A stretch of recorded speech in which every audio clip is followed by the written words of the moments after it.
Shalom, shalom, shalom, perfect peace. We welcome you on this beautiful day. Today, we'll be participating in a wedding feast, which has been spoken as a parable for last 2000 years. Considering this parable, let us not take it physically. Let us not categorize it as Christians, Muslims, and Hindus. This is much more deeper than that. I want you to give your ear to it, listen to it fully. Do not watch the reels which you are posting and say unwanted comments. Watch the message fully so that you understand the essence of it. God bless you. Stay tuned for it. கிறிஸ்துவுக்குள் பிரியமானவர்களே, எடுத்துக்கொள்ளும் லூக்கா எழுதின சுவிசேஷம் 14ஆம் அதிகாரம் 15 முதல் 24. Luke chapter 14, 15 to 24. லூக்கா எழுதின சுவிசேஷம் 14ஆம் அதிகாரம் 15 24. வாசிக்க கேட்போம்.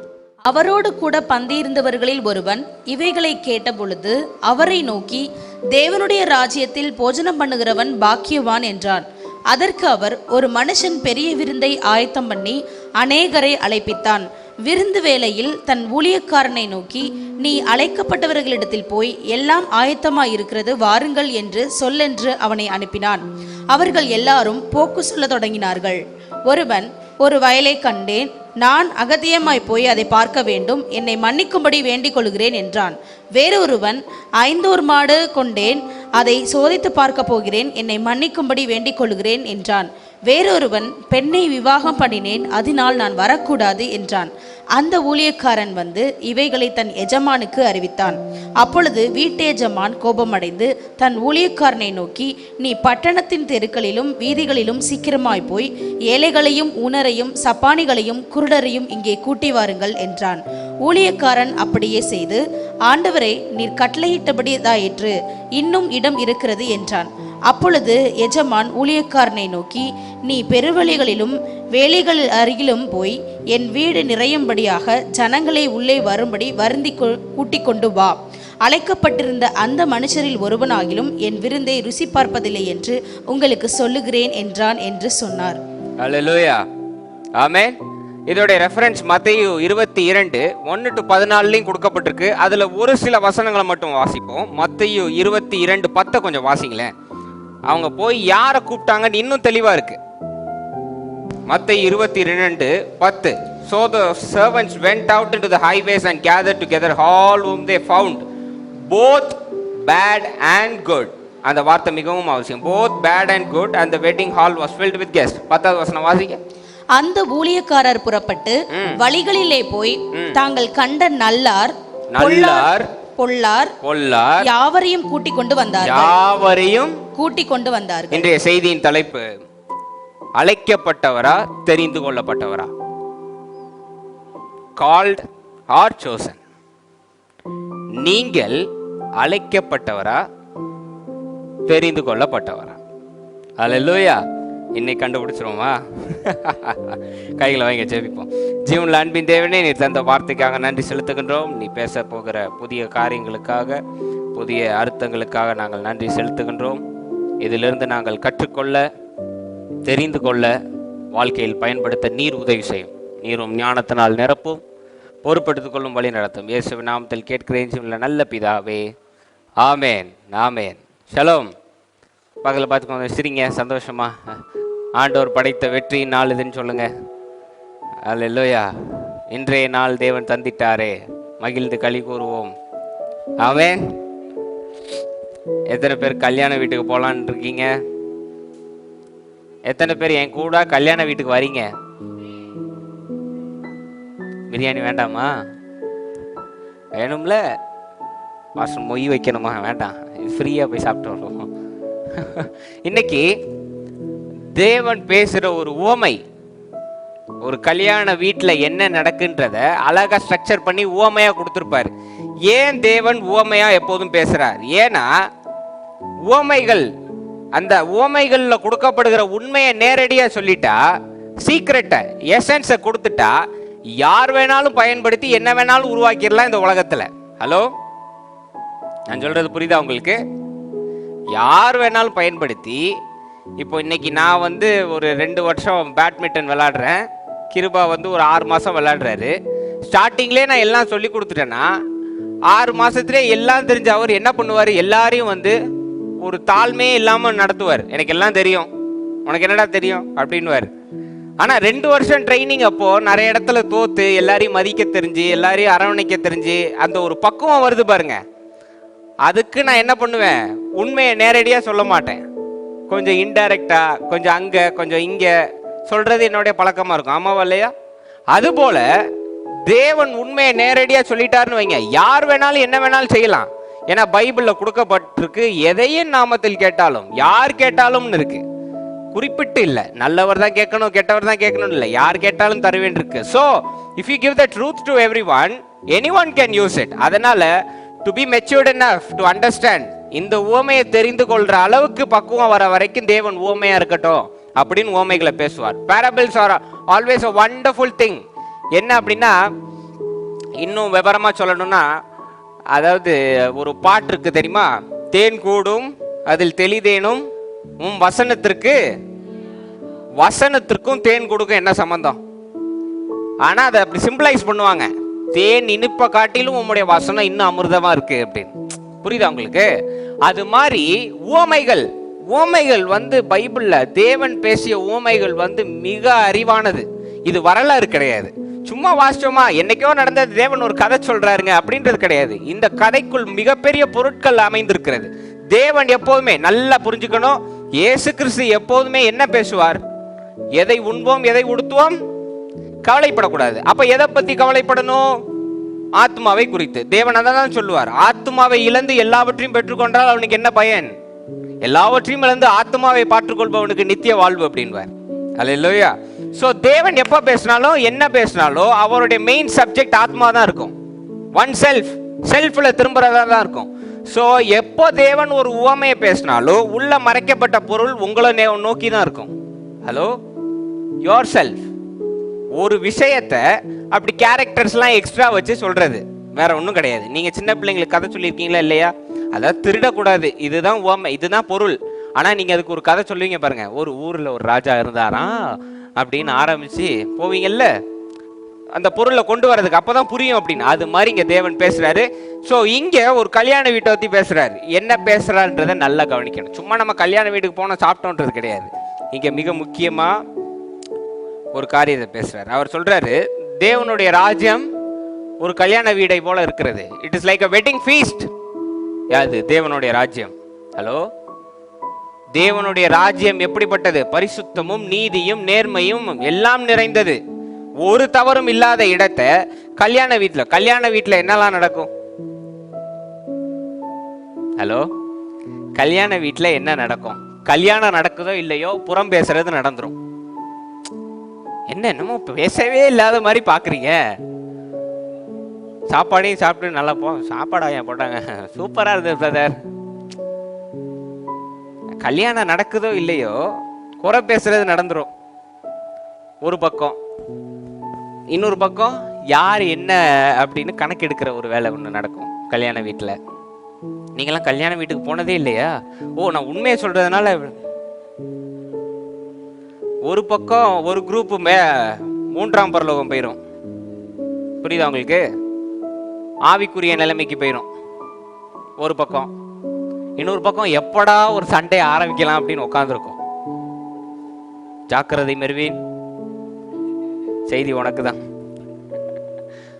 எப்படா ஆரம்பிக்கலாம்னு உட்காந்துருக்கும். இது எல்லாம் கல்யாண வீட்டுல நடக்கும். இப்போ இந்த கல்யாண வீட்டு ஆண்டவர் என்ன சொல்றாரு? தேவனுடைய ராஜ்யம் அப்படி இருக்கு அப்படின்றாரு. அப்போ இதுல மறைக்கப்பட்ட உண்மைகள் பொருள் எல்லாம் ஜாஸ்தி இருக்கு. ஆமென். இப்போ அந்த பையனுடைய கல்யாணம், அந்த முத வசனம் வாசிக்க பார்ப்போம். லூக்கா 14:15 கொஞ்சம் வாசிக்க பார்ப்போம். அவரோடு கூட பந்தியிருந்தவர்களில் ஒருவன் இவைகளை கேட்ட பொழுது அவரை நோக்கி தேவனுடைய ராஜ்யத்தில் போஜனம் பண்ணுகிறவன் பாக்கியவான் என்றான். அல்லேலூயா. சரி, நல்லா கவனிங்க. இங்க வந்து ஒரு ராஜா, இயேசு கிறிஸ்து உவமை அப்படிதான் ஆரம்பிக்கிறார். ஒரு ராஜா தன்னுடைய பையனுக்கு கல்யாணம், எல்லாரையும் அழைக்கிறார். ஆமாவா இல்லையா? இப்போ இது உவமையா இருக்கும் போது இயேசு கிறிஸ்து ராஜானா இயேசு கிறிஸ்துக்கு பையன் யாரு? அப்போ உவமை என்ன? இங்க பையனா இருக்கிறது இயேசு கிறிஸ்து. அண்டர்ஸ்டாண்டிங்? பையனா இருக்கிறது இயேசு கிறிஸ்து. பிதாவானவர் பையனுக்கு கல்யாணம் ஏற்பாடு பண்றாரு. இப்போ நமக்கு இயேசு கிறிஸ்துக்கு எங்க கல்யாணம் நடந்துச்சுன்னு கேட்போம். ஆனா வேதத்தின்படி நம்மலாம் என்ன படிச்சு வச்சிருக்கோம்? கல்யாணம் அப்படின்னா நீங்க யாராக இருந்தாலும், ஆணா இருந்தாலும் பெண்ணா இருந்தாலும் சரி, நீங்க மணவாட்டி. யார் மணவாளன்?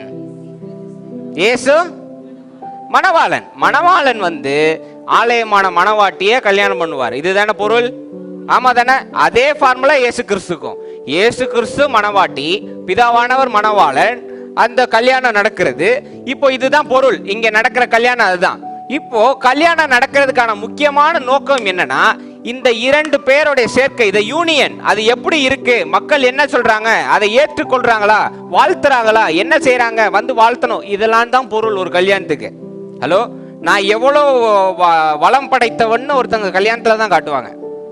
துக்க வீட்டில் காட்ட மாட்டாங்க. நல்ல சட்டை போட்டு நிற்க மாட்டாங்க. கல்யாணத்துல தான் எவ்வளோ உழைச்சிருக்கேன், தான் எவ்வளோ சம்பாதிச்சிருக்கேன், தான் யார், தன்னுடைய ஸ்டேட்டஸ் என்னன்னு எதில் காட்டுவாங்க? கல்யாணத்துல தான் காட்டுவாங்க. ரெண்டாவது, நாங்க எடுத்த முடிவு சரி, இதை நீங்களும் பார்த்து புரிந்து கொள்ளுங்க, வாழ்த்தணும் அப்படின்றது கல்யாணத்தோட நோக்கம். ஆமாவா இல்லையா?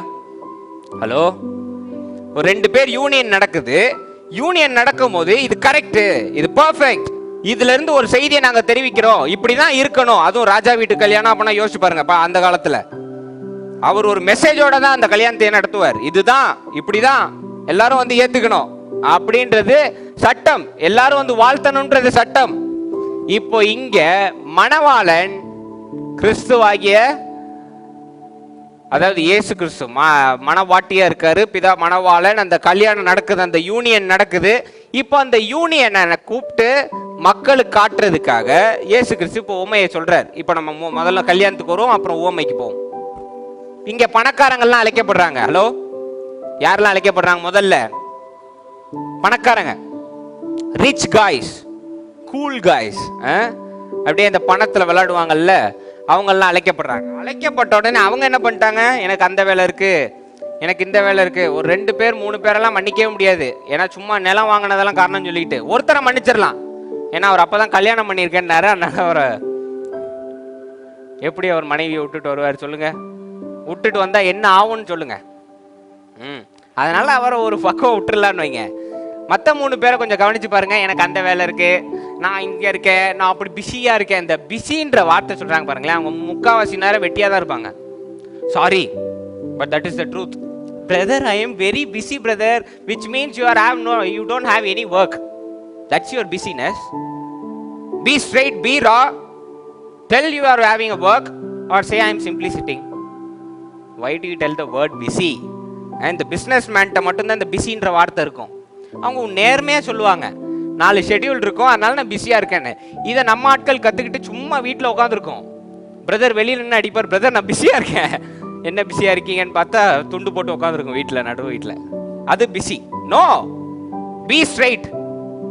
ஓகே, இங்க இந்த ரிச் காய்ஸ்லாம் என்ன காரணமே இல்லை. ஒரு இடம் வாங்கியிருக்கேன், ஏன் அப்புறம் போய் பார்க்க முடியாது? அதான் வாங்கியாச்சு இல்ல? ஹலோ, இடம் வாங்கியாச்சா இல்லையா? அது அப்புறம் போய் பார்த்தா என்ன? நான் நிலத்தை போய் பார்க்கணும், ஏன் யாராவது கையோட தூக்கிட்டு போயிட போறாங்களா? இதெல்லாம் காரணமே இல்லாம சும்மா அவாய்ட் பண்றது. ஹலோ, அவாய்ட் பண்றது. அந்த மாதிரி அவாய்ட் பண்றாங்க. உடனே அவருக்கு கோவம் வந்துருச்சு. கோவம் என்ன பண்ணிட்டாரு? தன்னுடைய வேலைக்காரர்கள்ட்ட சொல்லிட்டாரு, நீ போய் மற்றவங்க எல்லாரையும் அழைச்சிட்டு வந்துரு, அவங்க எல்லாரும் சாப்பிட்டோம் அப்படின்னு. இந்த வேலைக்காரங்க எங்கெல்லாம் போய் அழைக்கிறாங்கன்னு நீங்க பாத்தீங்கன்னா, இந்த ஹைவே எல்லாம் இருக்கு பாருங்க. ஹைவேஸ் தெரியாதா உங்களுக்கு? மதுரை திருச்சி ஹைவே, அங்கெல்லாம் போய் தர்மக்காரங்க இருக்கிற இடம், குஷ்டர்கள் இருக்கிற இடம், எல்லா இடத்துலையும் போய் எல்லாரையும் கூப்பிடுறாங்க. எல்லாரும் வராங்க. அல்லேலூயா. எல்லாரும் சாப்பிடுறாங்க. ஆமேன். நான் சொல்றது உங்களுக்கு புரியுதா இல்லையா? நல்ல ஒரு ஆமேன் சொல்லுங்க. இப்போ ஒரு முக்கியமான காம்பனன்ட் இருக்கு இங்க. Rich guys, poor guys. வளம் வாய்ந்தவர்கள், ஏழை. ஆமாவா இல்லையா? பணக்காரன், ஏழை. எப்பவுமே நம்ம பைபிள்ல நன்மை தீமை, நல்லவர் கெட்டவர், உலகம் இன்னைக்கும் அப்படிதான் ஏங்கிட்டு இருக்கு. ஆமாவா இல்லையா? நல்லவன் கெட்டவன், மோசமானவன் பரிசுத்தமானவன், ஆமாவா இல்லையா? ஆனா இங்க சப்ஜெக்ட் நல்லவன் கெட்டவன் பத்தியே கிடையாது. ஹலோ, அதனாலதான் ஒரு வார்த்தை அண்டர்லைன் பண்ண சொன்னேன். அழைக்கப்பட்டவர்கள்ல நல்லவரும் இருக்காங்க, கெட்டவர்களும் இருக்காங்கன்னு வேதத்துல கொடுக்கப்பட்டிருக்கு. ஆமாவா இல்லையா? இருக்கா இல்லையா? நம்மள என்ன, நீங்க மத்தேயு எடுத்து 22ல 10வது வசனத்தை திரும்ப வாசிங்க பார்ப்போம். மத்தேயு 22 10வது வசனத்தை திரும்ப வாசிங்கன்னா நல்லோரும் இருக்காங்க, கெட்டவர்களும் இருக்காங்க. வாசிங்க பார்ப்போம். அந்த ஊழியக்காரர் புறப்பட்டு வழிகளிலே போய் தாங்கள் கண்ட நல்லார் பொல்லார் யாவரையும் கூட்டிக் கொண்டு வந்தார்கள். அப்போ இங்க சப்ஜெக்ட் என்ன?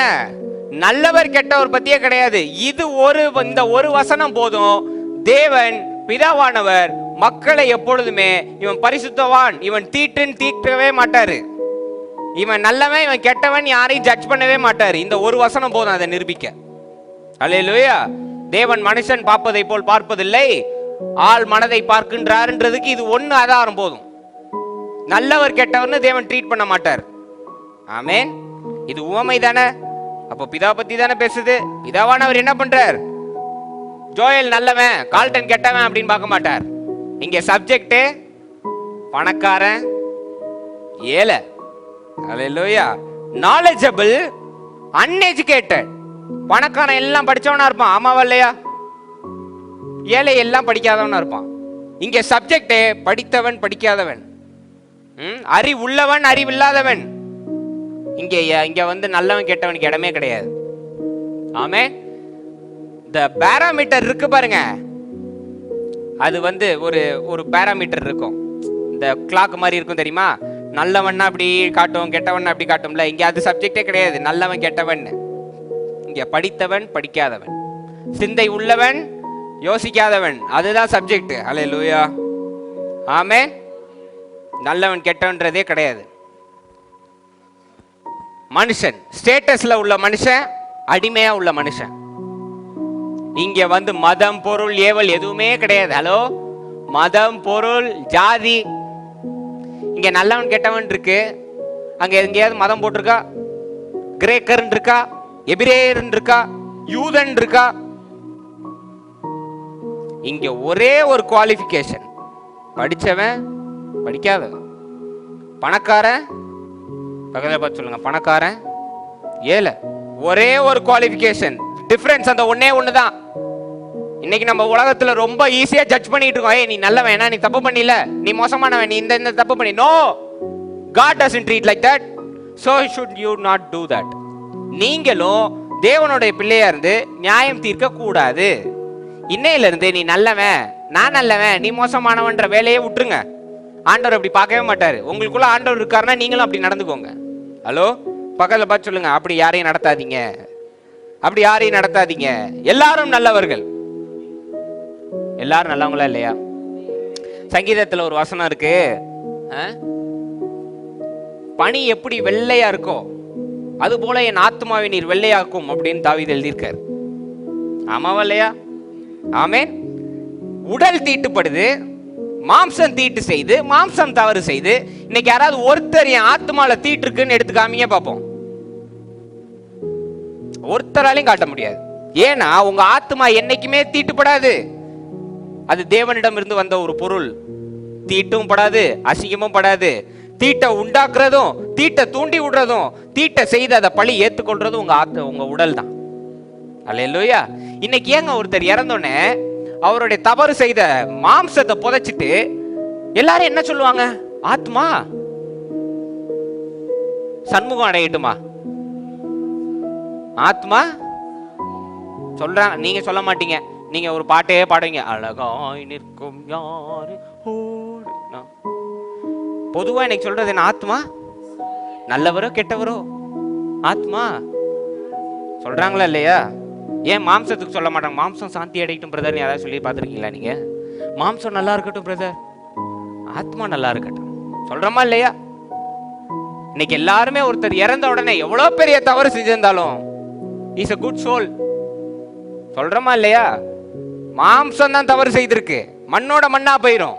ஆத்மா என்னைக்கும் தீட்டுப்படாது. ஆமென். பக்கத்துல பார்த்து சொல்லுங்க, ஆத்மா தீட்டுப்படாது. இப்போ இனி யாரையோ நீ நல்லவன் நான் நல்லவன் நீ கெட்டவன் qualification. No no no no no, எல்லாரும் நல்லவர்கள். ஹல்லேலூயா. எண்ணங்கள் தான் தவறு. இப்போ அதை பற்றி தான் பேச போகிறோம். ஆமென். படித்தவன் படிக்காதவன் எண்ணங்களை பற்றி பேச போகிறோம். எண்ணம் உள்ளவன் எண்ணம் இல்லாதவன். ஹல்லேலூயா. எண்ணம் இல்லாதவன் வந்து முட்டாள் கிடையாது. எண்ணம் இல்லாதவன் தான் அதி புத்திசாலி. ஹலோ, நம்ம இன்னைக்கு நினைக்கிறோம் having plans, plan A, plan B, plan C, you know, I have backup plan. You are the most stupid person ever. Hello, a person who has a plan A, plan B, plan C is the most stupid person ever. I'll repeat my sentence. எனக்கு plan A ஒன்று இருக்கு, plan B ஒன்று இருக்கு, நடக்கலைன்னா plan C ஒன்று இருக்கு pastor. You know எவ்வளோ ஞானமா நான் இருக்கேன் பார்த்தீங்கன்னா, உங்களை விட முட்டாளான மனிதன் வேற யாரும் கிடையாது. ஏன்னா நீங்க நடக்கக்கூடியதுக்கு 3 வழி தான் வச்சிருக்கீங்க. ஆனா திட்டமே இல்லாதவனுக்கு 1000 வழி இருக்கு. எவன் புத்திசாலி நீங்களே முடிவு பண்ணிக்கோங்க. ஹலோ, நீங்க ஒரு பிரச்சனைக்கு இதுதான் வழி அப்படின்னு முடிவு செய்யறவன் முட்டாள். ஆனா பிரச்சனைக்கு தேவன் வழி செய்வார்னும் போது 7 வாசலை திறக்கும் போது யார் புத்திசாலிங்க? ஹலோ, யார் புத்திசாலின்னு நான் கேட்கிறேன். இன்னைக்கு ஷைனி அம்மா இருக்காங்க. ஒரு பிரச்சனைக்கு தான் முடிவு செய்யாம தான் ஞானத்திலேயோ தான் எக்ஸ்பீரியன்ஸ்லயோ தான் பார்த்த பாதைகளையோ வச்சு இதுதான் அப்படின்னு இல்லாம தேவன் பார்த்து கொள்வார் அப்படின்னு பல வாசல்களை, 1000 வாசல்களை, 1000 அரண்மனைகளை திறந்து விடுறாங்களே, அவங்க புத்திசாலியா இல்லையா? புத்திசாலியா இல்லையா? இன்னைக்கு என்னமோ wise people, wisdom people na people with plans, people with strategy, people with schedule. You are the most idiotic person ever, because you limit the resources, you limit the possibilities, you constrict yourself, you restrict yourself, you limit, you cage yourself. Hello, இன்னைக்கு ஒருத்தர் நான் plan வச்சிருக்கேன் அப்படின்னா நீங்க ஒரு வட்டத்துக்குள்ள வந்துட்டீங்கன்னு அர்த்தம். Hello, அதனால தான் நான் சொன்னேன் settle is a wrong word. புரியுதா உங்களுக்கு? வாழ்க்கையில செட்டில் ஆயிரணும்னா அற்புதத்துக்கோ அடையாளத்துக்கோ இடம் வகுக்காம நீங்க கதவை பூட்டிடுறீங்கன்னு அர்த்தம். பைபிள்ல யாரெல்லாம் செட்டில் ஆகலையோ அவங்க தான் வரலாறு படைச்சிருக்காங்க. எத்தனை பேர் ஒத்துக்கிறீங்க? மோசே செட்டில் ஆகல. சிப்போராவை கல்யாணம் பண்ணிட்டு போதும்பா மாமனார் வீட்டில் ஒரு சோறை சாப்பிட்டோமா, நிம்மதியா ஆட மேய்ச்சோமா, செட்டில் ஆயிரும். செட்டில் நோ, செட்டில் ஆகல. யோசேப்பு செட்டில் ஆகல. நமக்கு ஜெயில் வாழ்க்கை தான் போ அப்படின்னு செட்டில் ஆகல. யோசுவா மோசேவே போயிட்டாரு, கானான்குள்ள விட்டாமா போயிட்டே இருப்போன்னு செட்டில் ஆகல. தாவீது செட்டில் ஆகல. இயேசு கிறிஸ்துவும் ஆனது கிடையாது. அதனால தான் இன்றும் நம்ம பேசி கொண்டுகிட்டு இருக்கோம். ஏன்னா they don't settle. செட்டில்ன்ற வார்த்தை ஒரு கேஜ், ஒரு வட்டத்துக்குள்ள வந்துருவீங்க. இவ்வளவுதான் உங்களுடைய லிமிட்னு ஆயிரும். இன்னைக்கு எத்தனை பேருக்கு அன்லிமிட்டெட் நெட்வொர்க் பிடிக்கும் pastor? Unlimited GB pastor, unlimited calls. Top up பண்றீங்களா இல்லையா? பண்றோமா இல்லையா? எதுக்கு? கால்டன் பாஸ்டர் என்ன சொன்னார்? Unlimited calls. Unlimited calls. இன்னைக்கு டாப் அப், ஒரு சாதா டாப் அப் வந்து அன்லிமிட்டெட் பண்றீங்க. ஆனா உங்களுடைய ஆத்மாவை நீங்க எல்லாம் லிமிட் பண்ணிட்டு இருக்கீங்க. இவ்வளவுதான் நம்ம குறுகிய வட்டம் போட்டுட்டு இருக்கீங்களே, அது எவ்வளவு பெரிய தப்பு தெரியுமா உங்களுக்கு? சோ வட்டம் போடுகிற யாராக இருந்தாலும் நீங்கள் ஒரு மிகப்பெரிய ஞானம் இல்லாதவர். எந்த ஐடியாவும் இல்லாம தேவன் கையில ஒப்படைக்கிறான் பாருங்க, அவனே புத்திசாலி. அல்லேலூயா. ஆமென். இப்ப அதை பத்தி தான் பேச போறோம். இங்க முதல்ல இந்த பணக்காரர்களை பத்தி பேசுறோம். the rich guys, the rich guys. பக்கத்துல பார்த்து சொல்லுங்க, rich guys. பணக்காரர்கள். பணக்காரர்கள், அகங்காரமும் பெருமையும் நிறைந்த பணக்காரர்கள். அல்லேலூயா. இங்க பணக்காரங்களா இருக்கிறது தப்புன்னு நான் என்னைக்குமே சொல்ல மாட்டேன். ஆஸ்தி அந்தஸ்தும் இருக்கிறது தப்பே கிடையாது. எத்தனை பேர் ஒத்துக்கிறீங்க? அப்புறம் ஏங்க இப்போ நீங்க சொல்லலாம், இல்ல பாஸ்டர் தாழ்மையுடன் முற்களுடன், அப்புறம் ஏங்க பைபிள்ல அமுக்கி குலுக்கி சரிந்து விழும்படிக்குன்னு பொய் சொல்லியிருக்காரா ஆண்டவரு? பொய் சொல்லியிருக்காராங்க? கிடையாது. இதுல உள்ளது உண்மை தானே? அப்போ ஆஸ்தி அந்தஸ்து இருந்தா தப்பு கிடையாது. ஒத்துக்கிறீங்களா?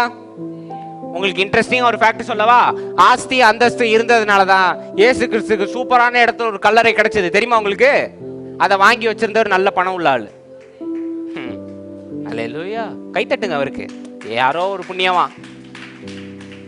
அவர் வாங்கி என்னைக்கோ வாங்கி வச்சிருந்த, தனக்குன்னு வாங்கி வச்சிருந்த கல்லறை ஆஸ்தி இருந்ததுனால ராயருக்கு பணம் செலுத்தி ஆண்டவரை கொண்டு வந்து அழகா அடக்கம் பண்ணி இன்னைக்கு நீங்களும் நானும் கல் புரட்டப்பட்டதுன்னு இருக்கோமே, அது யார் வாங்கி போட்டதுன்னு தெரியுமா? ஒரு பணக்காரன். அல்லேலூயா. அதனால இந்த தயவுசெய்து இந்த ஆஸ்தி கான்செப்டை எடுத்துட்டு வந்து அஸ்தியா போயிடணும் பாஸ்டர்னீங்கன்னா வெளுத்துருவேன் எல்லாரையும். I am sorry, but it's very irritating. Christian சொசைட்டியில் வந்துட்டாலே ஆஸ்தியே வேண்டாம் பாஸ்டர் அப்படின்னு. ஆனால் உள்ளுக்குள்ளே பார்த்தீங்கன்னா அங்கே வீடு வாங்கிடணும், இங்கே நிலம் வாங்கிடணும் அப்படின்னு எல்லாத்தையும் வாங்கி போட்டு கமுக்கமாக உட்காந்துருக்கும். பரலோகமே என் வீடுன்னு பொய் சொல்லணும், பச்சையா பொய் சொல்லணும். ஒண்ணுமே இல்லைன்னு பாருங்க. சந்தோஷமா இருங்க, ஆசையோட இருங்க, அந்தஸ்தோட இருங்க. யார் வேண்டான்னா இந்த இன்னைக்கு எல்லாம் யங்ஸ்டர்ஸ் இருக்காங்க, ஐஏஎஸ் ஆகுங்க, ஐபிஎஸ் ஆகுங்க, நல்ல பெரிய பிஸ்னஸ் மேன் ஆகுங்க. நான் வாழ்த்துறவங்கள நல்ல காரில் வாங்க. என்ன வந்துட்டா பரலோகம் நுழைய முடியாதா? அதுக்கும் வசனம் வச்சிருக்கேன் இன்னைக்கு. யார் நுழையலாம், யார் நுழையக்கூடாது. சும்மா தாழ்மைன்ற சப்ஜெக்டை ட்ரெஸ்ஸில் காட்டக்கூடாது. ஹலோ, தாழ்மைன்ற சப்ஜெக்டை எதில் காட்டக்கூடாது? ட்ரெஸ்லையும் ஜிமிக்கிலையும் காட்டக்கூடாது. இன்னைக்கு நான் பார்த்ததை சொல்றேங்க. நான் சும்மா இப்படியே பிறந்து முளைச்சது 3 கால்னு வந்து பேசல. கிட்டத்தட்ட 19-20 வருஷமா இந்த ஃபீல்டுல இருந்து இப்படியே உட்காந்து வேடிக்கை பார்த்துட்டு இருந்தவனா.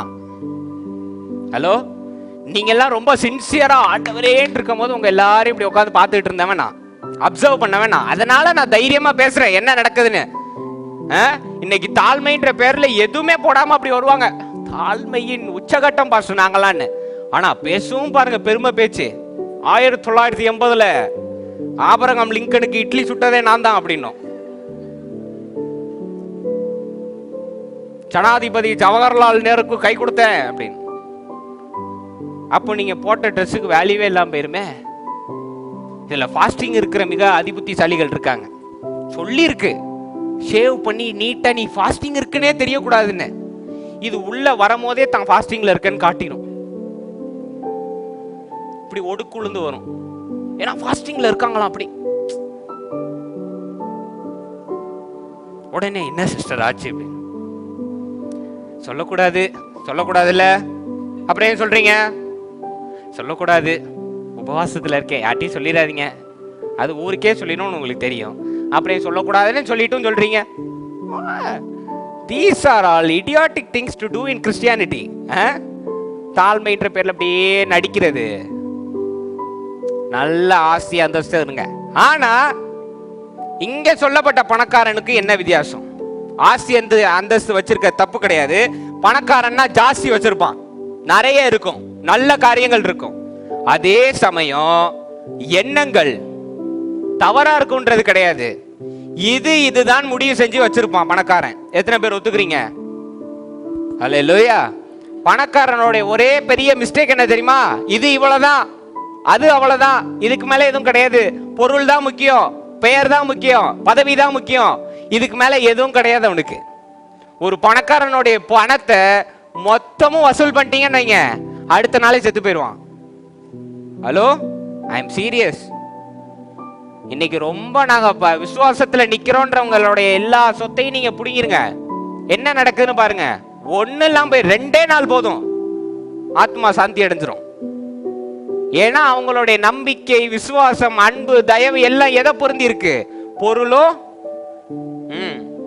இன்னைக்கு கிறிஸ்டியானிட்டியில ரொம்ப நாங்க தேவனுக்குனே உண்மையா இருக்கோம்னா அவங்களுடைய பேக்ரவுண்ட் எடுத்து பாருங்க. சொந்த வீடு வச்சிருப்பாங்க, இதெல்லாம் வச்சிருப்பாங்க, அதனால அந்த தைரியத்துல பேசுவாங்க. அது எல்லாத்தையும் எடுத்துட்டீங்க பாருங்க, பெண்டு கல்றோம், நிக்க முடியாது. ஏன்னா they are very focused on the material things.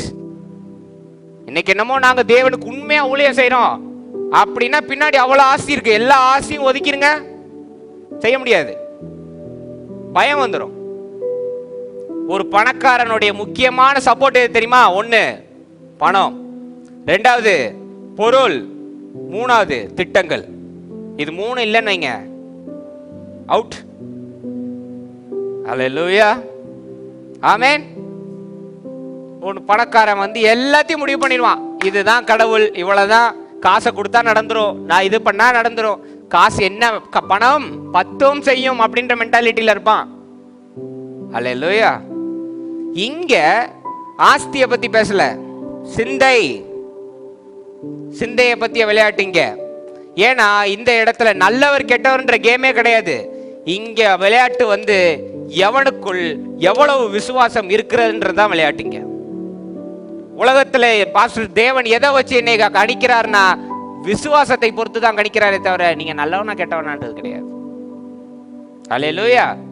தேவன் சொல்லல அன்பினால் என்னை நகர்த்தலாம், துதியினால் என்னை நகர்த்தலாம்.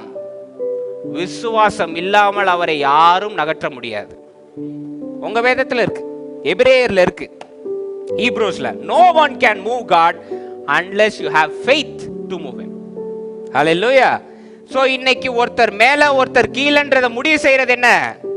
கொஞ்ச நேரத்துக்கு முன்னாடி எஸ்ரமா சொன்னாங்க, என்னது? நம்பிக்கையும் விசுவாசம். ஹல்லேலூயா.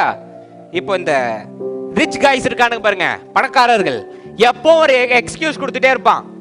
ஒரு விஷயம் நடக்க, இல்லைங்க I am very busy, I will not come. No. ஏன்னா உங்களுக்கு இதெல்லாம் முக்கியத்துவமே கிடையாது. ஆமாவா இல்லையா? ஒரு ராஜா வீட்டு கல்யாணம், ராஜாவோட பிசினஸ் வச்சுக்கணுமா இல்லையா? அவர் சொல்ற சட்டத்தை நீ செய்யணுமா இல்லையா? அப்போ அவர் கல்யாண வீட்டுக்கு அழைக்கும் போது இவன் போயிருக்கணுமா இல்லையா? ராஜா வீட்டுக்கே நான் வரமாட்டேன்றான். ஏன்னா எனக்கு முக்கியமான வேலைகள் இருக்கு. என்ன அங்க பணமா தர போறாங்க, அவனுடைய முத மென்டாலிட்டி. எனக்கு என்ன மதிப்பா கொடுக்க போறாங்க, ரெண்டாவது மென்டாலிட்டி. அதனால நான் ஏன் போகணும்? நான் போல. ஹல்லேலூயா. இப்போ இந்த காலகட்டத்தில் இப்படிப்பட்ட பணக்காரர்கள் யாருன்னு நீங்களே முடிவு பண்ணிக்கோங்க. இப்படிப்பட்ட பணக்காரர்கள் யாருன்னு நீங்களே முடிவு பண்ணிக்கோங்க. இப்படிப்பட்ட பணக்காரர்கள் கிறிஸ்தவத்தில் நிறைய பேர் இருக்காங்க. நான் யாருன்னு சொல்லவா? பேர் சொல்லல, நான் நடக்கிற விதத்தை சொல்றேன், நீங்களே கண்டுபிடிச்சுக்கோங்க. என்னன்னா இப்படிப்பட்ட கிறிஸ்தவர்களுக்கு பொருள் மேல மட்டும்தான் நாட்டமா இருக்கும். தேவனை தேடுறதே பொருளுக்கு மட்டும்தான். ஹலோ, சர்ச்சுக்கு எதுக்கு வரீங்க அப்படின்னா தேவன் நல்ல ஒரு வீடு தரணும், நல்ல ஒரு குடும்ப சமாதானத்தை தரணும் அப்படின்னு ஒரு லிஸ்ட் வரும். நீங்க எல்லாம் பணக்காரர்கள், உங்களுக்கு தேவன் தேவையில்லை, தேவன் இருந்து ஆசீர்வாதம் மட்டும்தான் தேவை.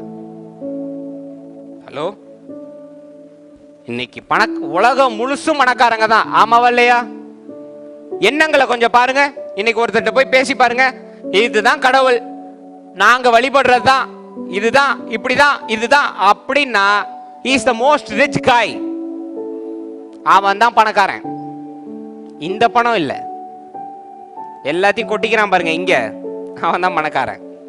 ஏன்னா எல்லா வழிகளையும் அவன் அடைச்சிட்டான்.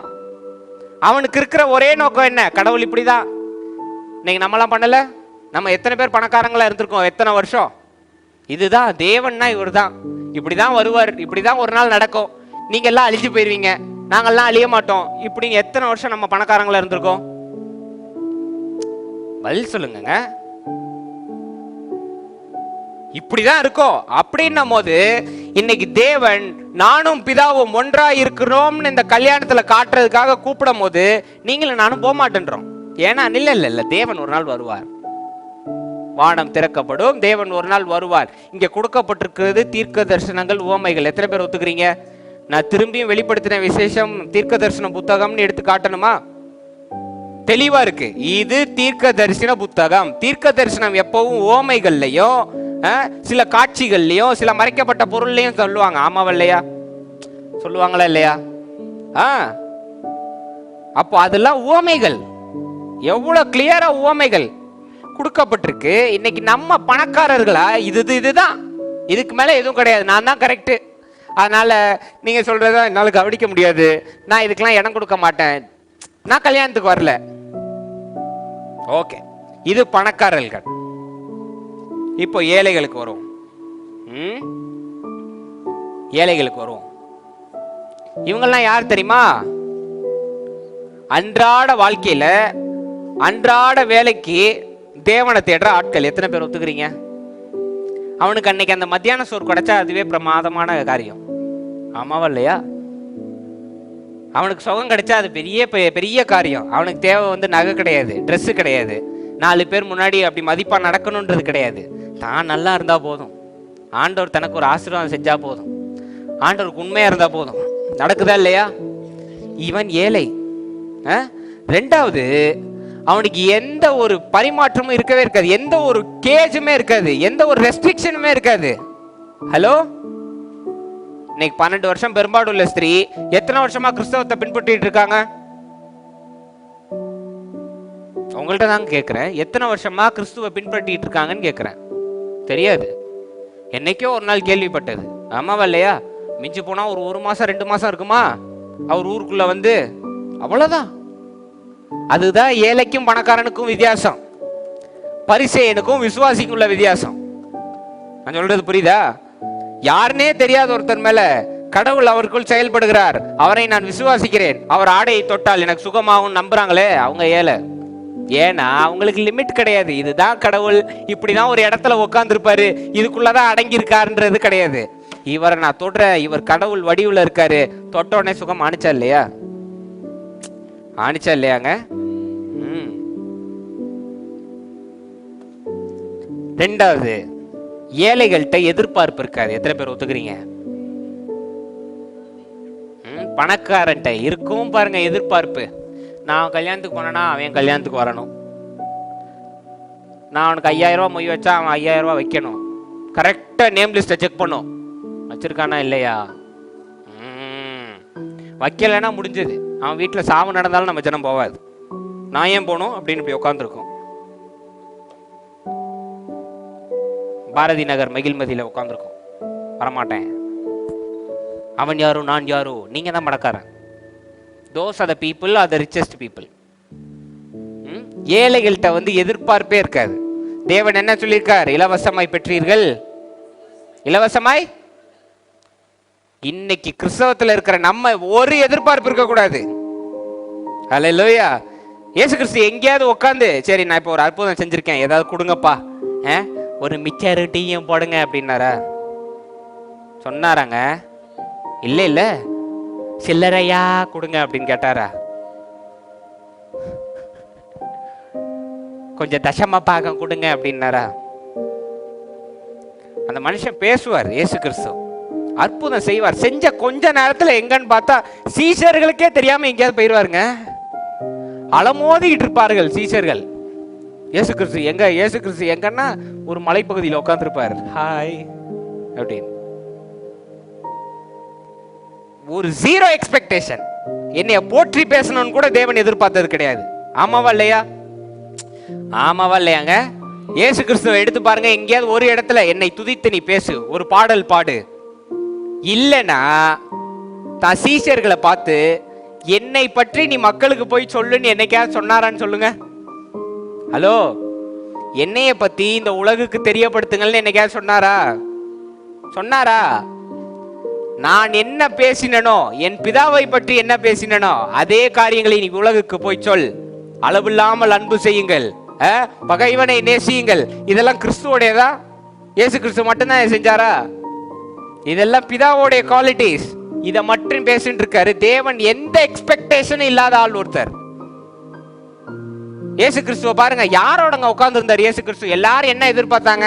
இந்த வருவாரு, ஒரு குதிரையில ஏறுவாரு, படையை திரட்டுவாரு, நாளைக்கே ரோமை எதிர்த்து போராடிடுவாருன்னு எதிர்பார்த்ததெல்லாம் பணக்காரன்.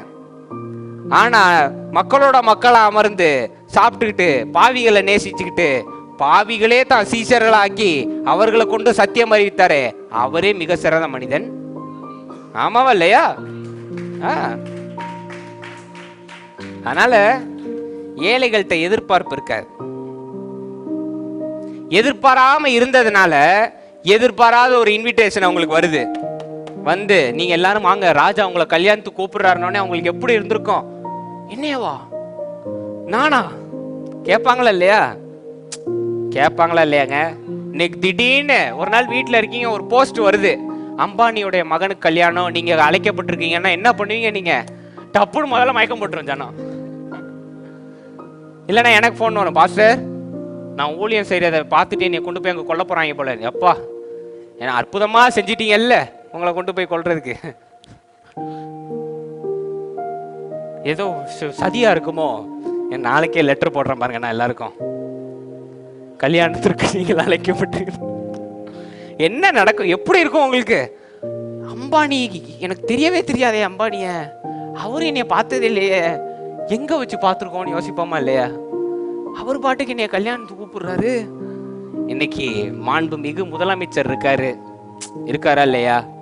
திங்கட்கிழமை காலையில என்னை வந்து பாருங்க, நீங்க அழைக்கப்பட்டிருக்கீங்கன்னா நீங்களாம் என்ன பண்ணுவீங்க? என்னங்க பண்ணுவீங்க? தெரிஞ்ச எஸ்ஐ போலீஸ் எல்லாரையும் ஃபோன் பண்ணி இது உண்மையா பொய்யா, லெட்டர் எவனோ பொய் சொல்லிட்டானோ, ஒட்டக்கடுதாசியா, என்ன ஏதுன்னு மண்டை குழம்பிருமா இல்லையா? இங்க உட்காந்து இப்படி பிச்சை எடுத்துக்கிட்டு தர்மம் கேட்டுக்கிட்டு இருக்கவங்கள போய் ராஜா அவங்கள அழைக்கிறாருங்க கல்யாண வீட்டுக்குன்னா எப்படி இருக்கும் அவனுங்களுக்கு? ஆத்தாடியோ அம்மாடியோன்னு போர்வையெல்லாம் போட்டு வேக வேகமா இன்னைக்கு இயேசு கிறிஸ்து திரும்ப வந்து, நான் பாஸ்டர் கால்டன் வீட்டில் இருக்கேன், சீக்கிரம் என்னை நோக்கி வாருங்கள்னா நீங்க என்ன பண்ணுவீங்க? புருஷருக்கு சாப்பாடாது இதாவதுன்னு தூக்கி போட்டு ஒரே ஓட்டமா ஆண்டவரே என்னையோட விடுதலை ஓடி வந்துருவீங்களா இல்லையா? அன்னைக்கு ஓலா கிடைக்குதோ இல்லையோ, ஊந்தாவது நான் வந்துடுறேன் பாத்துருவோங்க வீட்டுக்கு, வந்துருவீங்களா இல்லையா? ஜீரோ எக்ஸ்பெக்டேஷன், ஆளா வந்துருவோம். இங்க எல்லாரும் கல்யாணத்துக்கு வந்துட்டாங்க. ஓகே, ஏழைகள் எல்லாரும் கல்யாணத்துக்கு வந்துட்டாங்க. அதுல நல்லவங்களும் இருக்காங்க, கெட்டவங்களும் இருக்காங்க, பாவம் செஞ்சவங்களும் இருக்காங்க.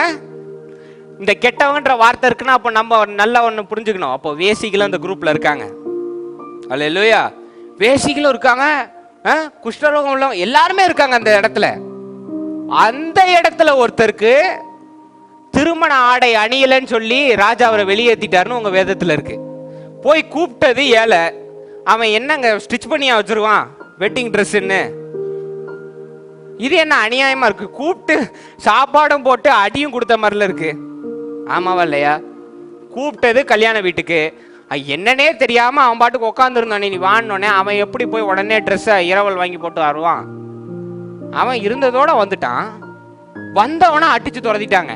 நீ எல்லாம் தகுதியே இல்லை, வெளியில போனா இவர் தான் கூப்பிட்டாரு, நம்மளா இருந்தா என்ன பண்ணுவோம்? நீங்க தான் கூப்பிட்டீங்க, இப்போ ட்ரெஸ் இல்லை வெளியே அனுப்புறீங்க, நான் ஏழை என்கிட்ட இல்லையப்பா அப்படின்னா ஊமை. அதுதான் ஊமை. இப்போ நீங்க சொல்லுங்க, இங்க கூப்பிட்டது ஏழை, ஏழைக்கு ட்ரெஸ் இல்லைன்னு வெளியே அனுப்புனா இதுக்கு என்ன பொருள் சொல்லுங்க பாப்போம்? கல்யாண வீட்டுக்கு கூப்பிட்டு கல்யாண வீட்டில் ட்ரெஸ் இல்லைன்னு சொல்லி அவனை வெளியில அனுப்பிட்டாங்க. ஓகே, கல்யாண வீட்டில் எல்லாரும் என்ன கலர் போடுவாங்க அந்த காலத்துலலாம்? கல்யாணம்னால என்ன? வெண்ணகி. நீங்க கல்யாணத்துக்கு அன்னைக்கு கருப்பா போட்டா அப்படி நிக்கிறீங்க? வெள்ளை தான் போடுவாங்க. கிறிஸ்டியன் கல்யாணம்லாம் இன்னைக்கு என்ன போட்டு வராங்க ஸ்திரீகள்? வெள்ளை கலர் கவுன் போட்டு வராங்களா இல்லையா? அன்னைக்கே புருஷன்மார் புரிஞ்சுக்கணும், ஆவிகள் வருது அப்படின்னு. ஜஸ்ட் ஜோக்கிங், சும்மா ஜோக்குக்காக சொன்னேன், விளையாட்டுக்காக சொன்னேன் நான். வெள்ளை, white is a beautiful thing there. ஏன்னா எதுக்காக ஒயிட் போடுவாங்கன்னா everything is perfect அப்படின்னு காட்டுறதுக்காக, எல்லாம் சரியாக நடக்கிறது, தேவனால் உண்டாக்கப்பட்டதுன்னு காட்டுறதுக்காக. என்னைக்காவது நீங்க கல்யாண வீட்டுக்கு கருப்பு போட்டு போயிருக்கீங்களா? போட்டு நான் போய் ஒரு இடத்துல ஒரு 2 மாசத்துக்கு முன்னாடி போனேன் ஒரு கல்யாண வீட்டுக்கு, முழு கருப்புல போனேன், வேணும்னே தான் போனேன். முடியும் இப்படி போட்டு போனேன்னா அவனுக்கு அல்ல விட்டுருச்சு. கல்யாண வீட்லயுமா ஒரு அந்தி கிறிஸ்து வந்து உட்காந்துருக்கே அப்படின்னு என்ன அப்படியே பார்த்து நான் தைரியமா, நான் கூட நிம்மதியா பிரியாணி தின்னுட்டு இருக்கேன், எனக்கு எய்தாப்புல உள்ளவரு சாப்பிடாமே போயிட்டார். கல்யாணத்துக்கு போட மாட்டோம். இன்னைக்கு சும்மா சர்ச்சுக்கு கருப்பு போட்டாலே உங்களுக்கு எல்லாம் ஒரு மாதிரி ஆகுதா இல்லையா? ஆகுதா இல்லையா சொல்லுங்க, ஆகுதா இல்லையா? சரி, இப்போ செய்திக்கு போறதுக்கு முன்னாடி இதை நான் கிளியர் பண்ணிடுறேன். கருப்பு போட்டு சூரியன்ல போனா என்ன ஆகும்? எனர்ஜி எல்லாம் உறிஞ்சிரும். ஆமாவா இல்லையா? பிளாக் அப்சர்வ்ஸ், ஹீட்டை உள்ள இழுத்துரும். ஒத்துக்கிறீங்களா? அப்போ இங்க பரிசுத்தமும் விசுவாசமும் பேசுற இடத்துல கருப்பு போட்டு வந்தா என்ன ஆகும்? You observe everything. ஆனா நம்ம ஜனம் அது போடாது. வெள்ளைய போட்டு தனக்குள்ள உள்ள சோகத்தையும் எல்லாருக்கும் அனுப்பிட்டு இருக்கும்.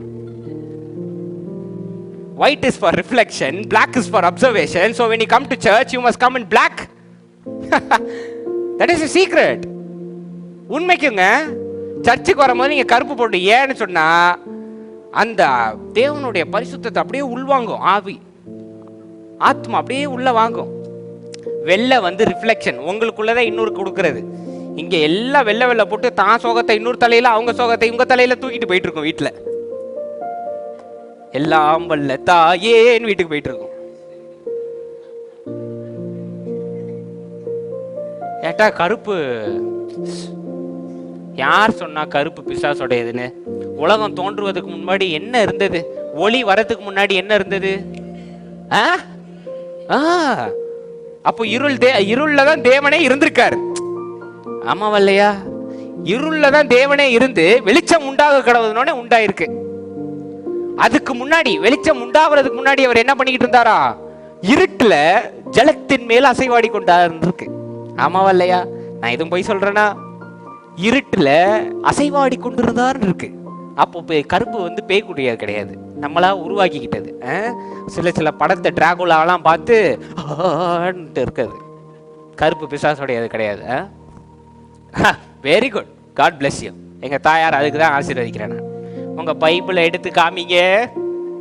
ஸ்தோத்திரம், ஸ்தோத்திரம். ஏங்க போய் இன்னைக்கே வெள்ளைக்கு மாத்துங்க எல்லாத்தையும். உடனே சின்சியரா போய் எல்லாத்தையும் கிழிச்சு வெள்ளையா போட்டு வராங்க. எல்லா பரிசுத்த வேதாகமும் என் கருப்பு கலர்ல இருக்கு. ஆரம்பிச்ச ஆதி கருப்பு, பிறந்தது ஒளி. அல்லேலூயா, ஆமென். சோ இங்க சும்மா இருக்கிறவனை கூட்டு வந்து, இப்போ உனக்கு ட்ரெஸ் இல்லை, வெளியே போனா அவனுக்கு எப்படி இருக்கும்? நல்ல ஒரு சாப்பாடு சாப்பிடலான்னு வந்தேன், இப்படி விரட்டி அடிச்சுட்டாங்களேன்னு கோவம் வருமா வராதா? இப்போ மெர்வின் கல்யாணத்துக்கு கூப்பிடுறாரு மார்டின் அங்கிள், எல்லாரையும் வச்சுக்கலாம். நீங்க உங்க எல்லாரையும் கூப்பிடுறாரு மெர்வின் கல்யாணத்துக்கு. இப்போ நீங்க உள்ள வரும்போது ஜோயல் எல்லாம் பார்த்து, நீ கோட் சூட் போடல, வெளியில பாப்பா அப்படின்னா எப்படி இருக்கும் ஜோயலுக்கு? கோட் சூட் போடலையா? இல்ல எனக்கு புரியல அப்படின்னு ஜோயல். கூப்பிட்டது நீங்க, கோட் சூட் இல்லைன்னு வெளியே பபி சிஸ்டர் இப்போ வாசல்ல நின்று, சிஸ்டர் நீங்க கோல்டு போடலை வெளியில போங்க அப்படின்னா எப்படி இருக்கும்? இப்போவே போய் போட்டு வரேன்னா இல்லையான்னு எல்லாத்தையும் அள்ளி போட்டு வந்துருக்கீங்க இல்லையா? யார்கிட்ட ஏன் வளம் என்னன்னு காட்ட வேணும், நடக்குதா இல்லையா? சரி, இங்க சின்சியரா இப்போ ஊமைக்கு வருவோம். கல்யாண வீட்டுல வெள்ளங்கி, வெள்ளை அப்படின்றது பரிசுத்தம். அப்போ இந்த கல்யாணம் நானும் பிதாவும் ஒன்றாய் இருக்கின்றோம்ன்ற இடத்துல பரிசுத்தம் இல்லாமல் நுழைபவனுக்கு இடம் கிடையாது. உமை இன்னும் கிளியரா சொல்லணும்னா, ஏன் ஏழை அழைக்கப்பட்டான்?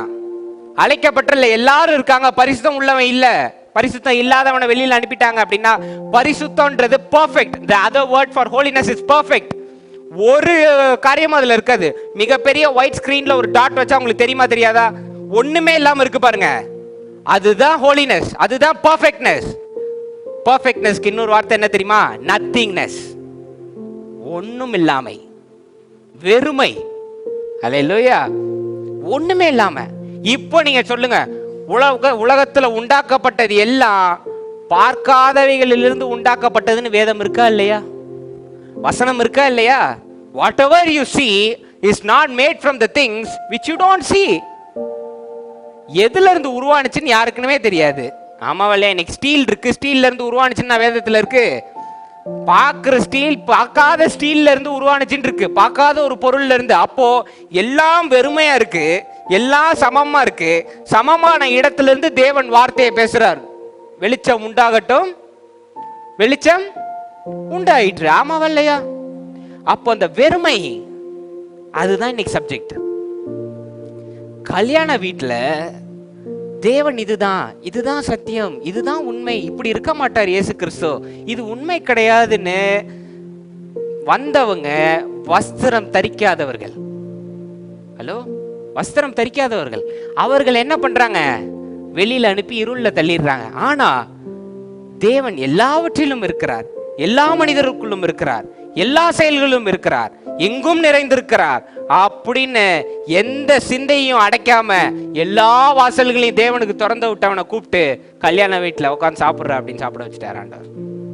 போஜனம் பண்ணு, இந்த உண்மையை நீ அறிந்து கொள், இதுதான் பொருள். இன்னைக்கு நம்ம யோசிச்சு பாருங்க, எத்தனை வருஷமா இதுதான் கிறிஸ்தவம், இதுதான் தேவன், இதை தவிர வேற எதுவும் கிடையாது. இன்னைக்கு நான் ஒரு காரியம் சொன்னா நீங்க எல்லாம் சிரிப்பீங்க.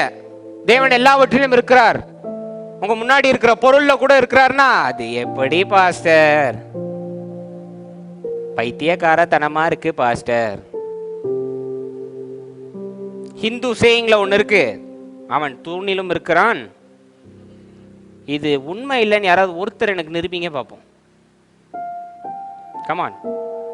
இதுக்கான ஆதாரம் நான் உங்களுக்கு காமிக்கவா? ஹலோ, இயேசு கிறிஸ்து உயிர் தெழுந்த பிறகு கதவு வழியா நடந்து வந்தாரு. எப்படிங்க செஞ்சாரு? மேஜிக்கா? நோ.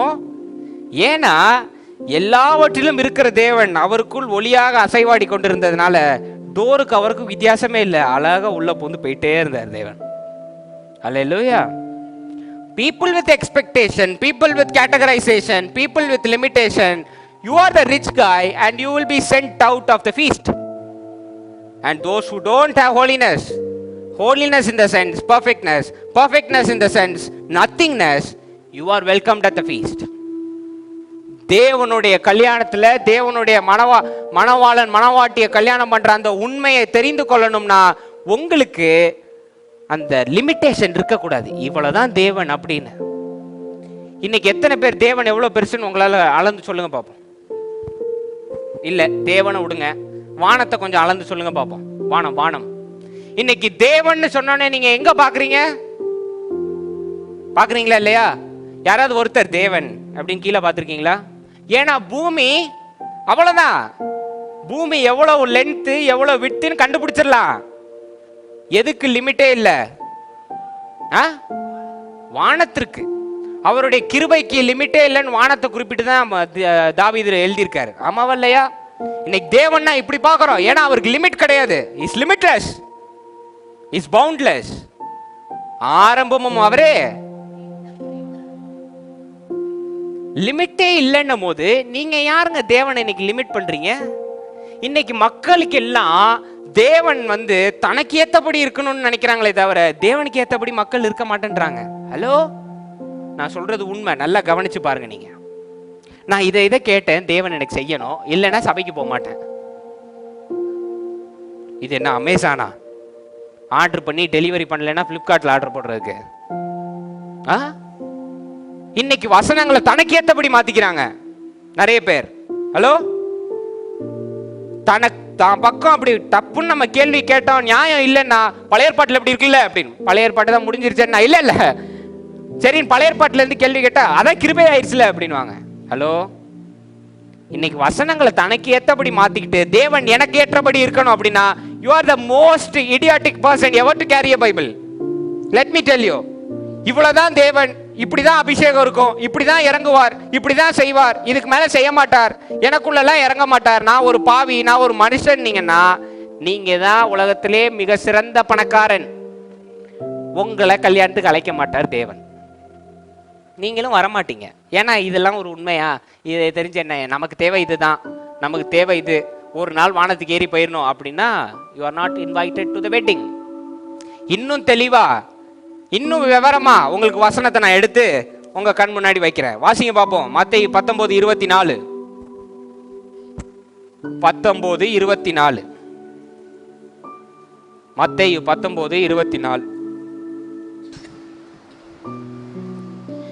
மேலும் மேலும் ஐஸ்வர்யவான் தேவனுடைய ராஜ்யத்தில் பிரவேசிப்பதை பார்க்கிறோம்.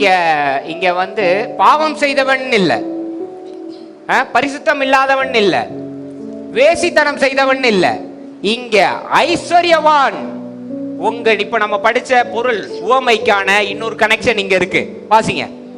மேலும் ஐஸ்வர்யவான் தேவனுடைய ராஜ்யத்தில் பிரவேசிப்பதை பார்க்கிலும் ஒட்டகமானது ஊசியின் காதிலே நுழைவது எளிதாயிருக்கும் என்று உங்களுக்கு சொல்லுகிறேன் என்றார். கொஞ்சம் என்னை பாருங்க, என்ன கம்பேரிசன் இது.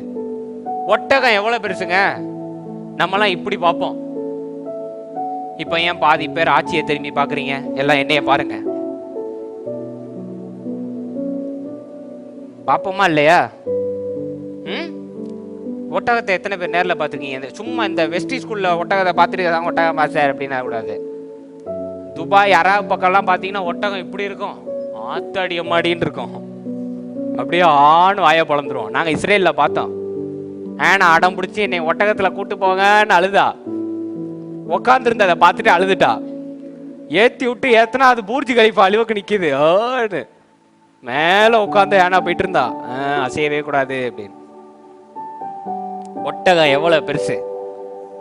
ஊசிக்குள்ள இன்னைக்கு ஒரு நூலை நுழைக்கிறதுக்குள்ள நம்ம ஜனம் பரலோகமே போயிட்டு வந்துடும். பார்த்துருக்கீங்களா இல்லையா? பிபி, பிளட் ப்ரெஷர் எல்லாம் ஷூட்டப் ஆயிரும். தேவன் அங்கதான் உங்களுடைய பொறுமையே சோதிப்பார். தைக்கிற ஞானத்தை கொடுத்து அப்படி டெஸ்ட் பண்ணி பார்ப்பார். நம்ம ஜனம் ஆவும் பாருங்க, இன்னும் உட்காந்தே இருக்கும். இதுல பாதி ஜனம் ஆவிக்குரிய நிலைமைக்கு போயிடும். பாத்தீங்கன்னா நாக்கலாம்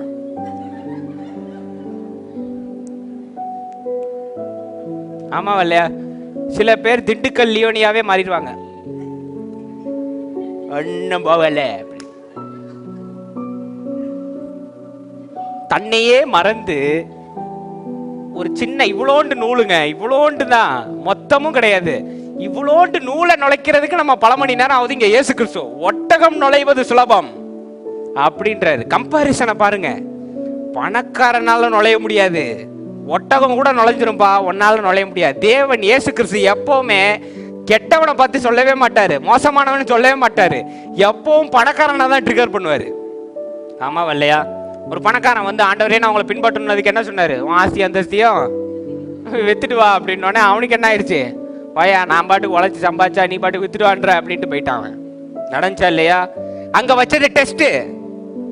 அவனுக்கு பொருள் மேல இன்னும் அன்பு இருக்கா, இல்ல உண்மையிலுமே என் மேல அன்பு இருக்கான்றது தான். அங்கதான் வித்தியாசம், பணக்காரனா ஏழையான்றது. புரியுதா உங்களுக்கு? இன்னைக்கு தேவனுக்காக எல்லாத்தையும் விட்டு கொடுத்துருவா அப்படின்னு சொல்லுவாங்க. நாளைக்கே இயேசு கிறிஸ்து காலையில வீட்டுக்கு வந்து என்னை பின்தொடர்ந்து வானா, வீட்டில் ஒன்றிருக்கே எப்படி வருவது? நீங்கள் பணம் கொடுத்தால் நாங்கள் வருவோம், இல்லை என்றால் பேங்க்காரன் மிதித்து விடுவான். இல்லைன்னா நம்ம ஒரு அதி அற்புதம் ஒண்ணு கேட்போம், என் லோனே மறக்கும்படி செய்யுங்கள் ஆண்டவரே. செய்யவே மாட்டார். லோன் வாங்கி கட்ட தெரிஞ்சதுல திரும்பி கொடுத்துருவா அப்படின்றார். இன்னைக்கு ரொம்ப ஈஸியா, I will follow Jesus, I have decided to follow Jesus, leave everything and கம்னா. No, I have work to do. கெரியர்னு ஒன்று இருக்கு, வேலைன்னு ஒன்று இருக்கு, எல்லாமே இருக்குல்ல பாஸ்டர் அப்படின்னு. But one with zero expectation. பேதுருலாம் குடும்பத்தை காப்பாற்றணுமா இல்லையா? மீன் பிடிச்சி சொல்லுங்க, காப்பாற்றணுமா இல்லையா? ஆண்டவர் கூப்பிட்டானே தூக்கி போட்டு போட, பிரதானமான காரியம் இங்க இருக்கு அப்படின்னு போயிட்டே இருந்தாரா இல்லையா? அதனாலதான் இன்னைக்கு பரலோகத்தின் திறவுகோல் அவர் கையில கொடுக்கப்பட்டிருக்கு. அல்லேலூயா. அதனால எல்லாத்தையும் விட்டு நாளைக்கே ஒரு அங்கி போட்டு என் வீட்டுக்கு வந்துடாதீங்க, எல்லாத்தையும் விட்டுட்டேன் பாஸ்டர், சமைக்கவும் வேண்டாம் அப்படின்னு வந்துருக்கணும். அப்படி சொல்லல. இந்த மாயை மேல இருப்பாருங்க, உலகத்தின் மேல் உள்ள மாயை, அது மேல ஒரு அன்பு இருக்கு பாருங்க, அதை விளக்கிருங்க. பொருள் வச்சுக்கோங்க, ஆஸ்தி வச்சுக்கோங்க, ஆனா பிரதானம் நித்தியம் மட்டும்தான் இருக்கணுமே தவிர இந்த பொருட்கள்ல இருக்கக்கூடாது. அல்லேலூயா. சின்ன டெஸ்ட். அவன் அந்த ஒரு நிமிஷம், சரி ஆண்டவரே நான் எல்லா ஆஸ்தியும் வித்துடுறேன், உங்க பின்னாடி வரேன்னா ஆண்டவர் என்ன சொல்லியிருப்பாரு? நீ உண்மையிலுமே பாக்கியவான், நீ எதையும் விற்க வேண்டாம், வாப்பான்னு கூட்டு போயிருப்பாரா இல்லையா? அந்த டெஸ்ட் இங்க. அதனாலதான் பாருங்க, கெட்டவன் நுழைறதுன்னு போடல, ஐஸ்வர்யவான் நுழைவது கஷ்டம். ஏனென்றால் அவனுக்கு சிந்தைகளும் எண்ணங்களும் மிகப்பெரிய காரியங்களும் தலையில இருக்கிறதுனால அவனால அந்த ஊசியோட வாயில நுழைய முடியாது. ஆனா எந்த மனிதன் எந்த எண்ணமும் இல்லாமல் அப்படியே கம்ப்ளீட்டா ஃப்ரீயா எதுவுமே சேர்க்காம பரிசுத்தமா இருக்கானோ, எப்படி தேவன் நிக்கோதிமுட்ட தேவனுடைய ராஜ்யம் காற்றை போல இருக்கிறது, எங்கிருந்து வருகிறது எங்கே போகிறதுன்னு தெரியாதுன்னு சொன்னாரோ, தேவனுடைய ராஜ்யம் காற்றை போன்று இருக்கிறது. தேவனுடைய ராஜ்யத்திலிருந்து வந்தவர்கள் நீங்கள், உங்களுடைய ஆத்மாவும் காற்றை போன்று இருக்கிறது. அப்போ எவ்வளவுக்கு எவ்வளவு இந்த ஆத்மா ஃப்ரீயா இருக்கோ அவ்வளவுக்கு அவ்வளவு சீக்கிரம் ஊசியின் வாயில நுழைஞ்சு போயிட்டே இருக்கும். Hallelujah. That's the secret. Amen. எந்த எண்ணமும் இல்லாம அப்படின்னா என்ன பாஸ்டர்? அப்படின்னா பிதாவுடைய நாமம் என்ன சொல்லப்பட்டிருக்கு? நான். ஆமாவா? இந்த நானுக்கு அப்புறம் இன்னைக்கு எவ்வளவு விஷயம் நம்ம சேர்க்கணும் சொல்லுங்க பாப்போம். நான் ஒரு பேர் கொடுப்போம், நான் இந்த நாட்டுக்காரன், நான் இந்த ஜாதி, நான் இந்த மதம், நான் இது போக நான் தோத்துட்டேன், நான் இது பண்ணிட்டேன், நான் அது பண்ணிட்டேன், இது எல்லாத்தையும் விளக்கிட்டு தேவனுடைய ராஜ்யம், தேவனுடைய நாமம், பிதாவுடைய பெயர் நான், அதுல என்னைக்கு நீங்க அசைவாட ஆரம்பிக்கிறீர்களோ அப்போ என்ன ஆயிரும்? எல்லாத்தையும் நீங்க விட்டுருவீங்க. விட்ட அந்த சமயம் நான்ற பகுதி உங்களுக்கு நீங்க அடையும் போது, நானுக்கு அப்புறம் தேவன் எல்லாவற்றையும் உங்களுக்கு வாய்க்க செய்து விடுவார். அதனாலதான் முதலாவது தேவனுடைய ராஜ்யமும் அவருடைய நீதியும், இந்த நான் அந்த வீட்டில் நீங்கள் நிலைத்திருங்கள், அப்பொழுது ஒன்றுமில்லாத உங்களுக்கு எல்லாம் கொடுக்கப்படும்ன்றது வசனம். அல்லேலூயா, ஆமென். இப்போ நீங்க முடிவு பண்ணிக்கோங்க, நீங்க அழைக்கப்பட்டவர்களா இல்ல தெரிந்து கொள்ளப்பட்டவர்களா அப்படின்னு. இந்த எம்ப்டினஸ், that is the start of everything and that is the end of everything. நீங்க எங்க இருந்து வந்தீங்க? எதுவுமே இல்லாத ஒரு இடத்துல இருந்து வந்தீங்க, ஆமாவா இல்லையா? எங்க போக போறீங்க? எதுவும் இல்லாத இடத்துக்கு போக போறீங்க, ஆமா தானே? That is the ultimate purpose of a man. ஒரு மனிதனுடைய முக்கியமான நோக்கம் அதுதான். என்ன அப்படின்னா, எங்க இருந்து வந்த? எதுவுமே இல்லாம, இன்னைக்கு எதுவுமே இல்லாம தானே உலகத்துக்குள்ள வந்தீங்க. வரும்போதே ஒரு 8 சவரன் போட்டு வந்தீங்களா? இல்ல, சொந்த வீடோட வந்தீங்களா? எங்க இருந்து வந்தீங்க? யாரிடம் இருந்து வந்தீங்க? என் கேள்வி என்ன? யாரிடம் இருந்து வந்தீங்க? தேவனிடம் இருந்து வந்தீங்க. யார் சாயல்ல வந்தீங்க? அப்போ நம்மளுடைய அல்டிமேட் பர்பஸ் இந்த மாயை எல்லாவற்றையும் விலக்கி அந்த சாயலை அடைவதே நம்மளுடைய வேலை. அந்த சாயலை அடையும் பொழுது இவைகள் எல்லாம் கூட கொடுக்கப்படும். அல்லேலூயா. சோ அப்போ நீங்க கல்யாண வீட்டுல உட்கார்ந்து சாப்பிடும்போது நீங்க தேவன் சொன்ன உண்மை இருக்கு பாருங்க, நானும் பிதாவும் ஒன்றாய் இருக்கிறோம்னு, அதை நீங்க ஏற்றுக்கொண்டீங்கன்றதுக்கு அர்த்தம். அல்லேலூயா. இன்னைக்கு எத்தனை பேர் பிதாவானவர் அப்பான்னு கூப்பிடுறீங்க? இன்னைக்கு ஆர்சியுமே இருந்தாலுமே அவங்க சொல்ற முத வார்த்தை குமாரன் சொல்ல மாட்டாங்க, மரியாதை சொல்லலாம். பிதா, குமாரன், பரிசுத்த ஆவி சொல்றாங்களா இல்லையா? தாசன தேசன் தோசன் டாடுகிற பிதா சுதன். இன்னைக்கு இதை நம்ம ஜனம் செய்யாது. ஏன்னா இது விக்கிரக வழிபாடா? என்ன வழிபாடு இது? செய்யறதுல ஒரு தப்பும் கிடையாது. பிதா சுதன் பரிசுத்த ஆவி. பிதா, நல்லா கவனிக்கணும், பிதா சுதன் பரிசுத்த ஆவி, நானும் பிதாவும் ஒன்றாய் இருக்கிறோம். இன்னைக்கு பிதான்னு கூப்பிடுற புத்திர சுவீகாரத்தை கஷ்டப்பட்டு உங்கள்கிட்ட கொடுத்துருக்காரு இயேசு கிறிஸ்து, ஆமாவா இல்லையா? பிதான்னு கூப்பிட்டா நீங்கெல்லாம் பிதாவுக்கு யாரு? பிள்ளைகள். 1 யோவான் 4:4 படி நீங்கெல்லாம் பிள்ளைகள் தானே. 1 யோவான் 4:4 என்ன இருக்குன்னு தெரியலையா? வாசிங்க. 1 யோவான் 4:4. 1 John 4:4. What does it say? பிள்ளைகளே. வசனம் எடுத்தோனே பிள்ளைகளே. நீங்கள் தேவனாய் உண்டாயிருந்து அவர்களை ஜெயித்தீர்கள், ஏனெனில் உலகத்தில் இருக்கிறவனிலும் உங்களில் இருக்கிறவர் பெரியவர். அல்லேலூயா. இந்த வசனத்தை மனப்பாடம் பண்ணிக்கிட்டு ஜோயலை காட்டிலும் இன்னில் இருக்கிற பெரியவர் ஜோயலை வச்சுக்கிறேன் அப்படின்னு சொல்லக்கூடாது. உலகத்தில் மாம்சத்தை காட்டிலும் எனக்குள் தேவன் சாயலாக இருக்கிற அவர் பெரியவர். அல்லேலூயா, ஆமென்.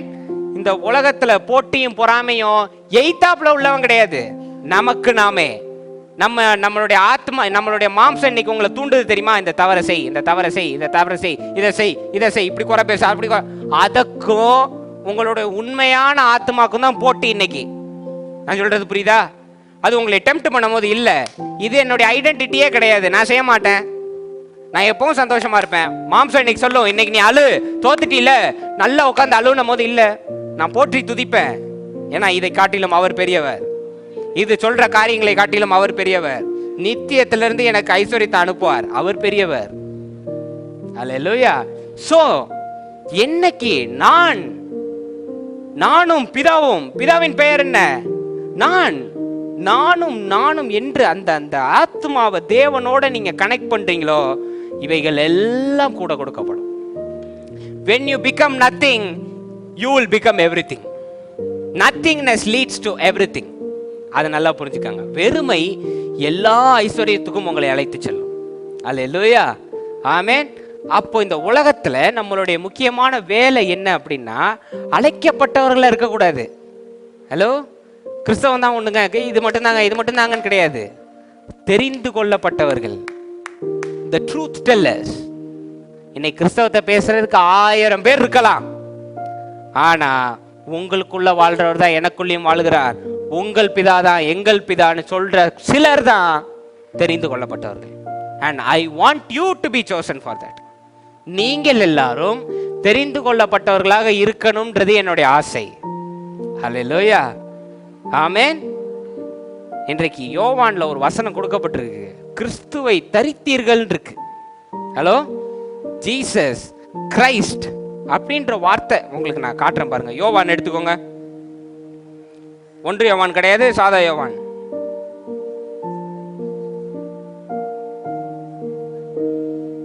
யோவான்ல 20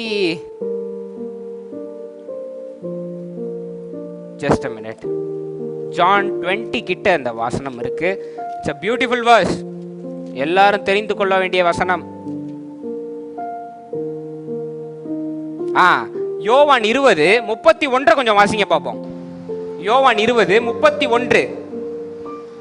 இயேசு தேவனுடைய குமாரனாகிய கிறிஸ்து என்று. ஹலோ ஹலோ ஹலோ, எல்லாரும் கொஞ்சம் நல்லா கவனிங்க. இயேசு தேவனுடைய குமாரனாகிய கிறிஸ்து. அப்ப யாருங்க குமாரன்? இந்த ஒரு வசனம் போதுமே உங்களுக்கு ப்ரூவ் பண்ண. இயேசு கிறிஸ்து தேவனுடைய குமாரனா இல்லையா? ஆனா இங்க என்ன கொடுக்கு? இயேசுன்ற மனிதன், கலிலேயாவில் பிறந்த, நாசரேத்தில் பிறந்த மனிதன் தேவனுடைய குமாரனாகிய கிறிஸ்து. புரியுதா உங்களுக்கு? வாசிங்க தொடர்ந்து. இயேசு தேவனுடைய குமாரனாகிய கிறிஸ்து என்று நீங்கள் விசுவாசிக்கும்படியாகவும் விசுவாசித்து அவருடைய நாமத்தினாலே நித்திய ஜீவனை அடையும்படியாகவும் இவைகள் எழுதப்பட்டிருக்கிறது. இங்கிலீஷ்ல கொடுத்திருக்கு. But these are written that you may believe that Jesus is the Christ.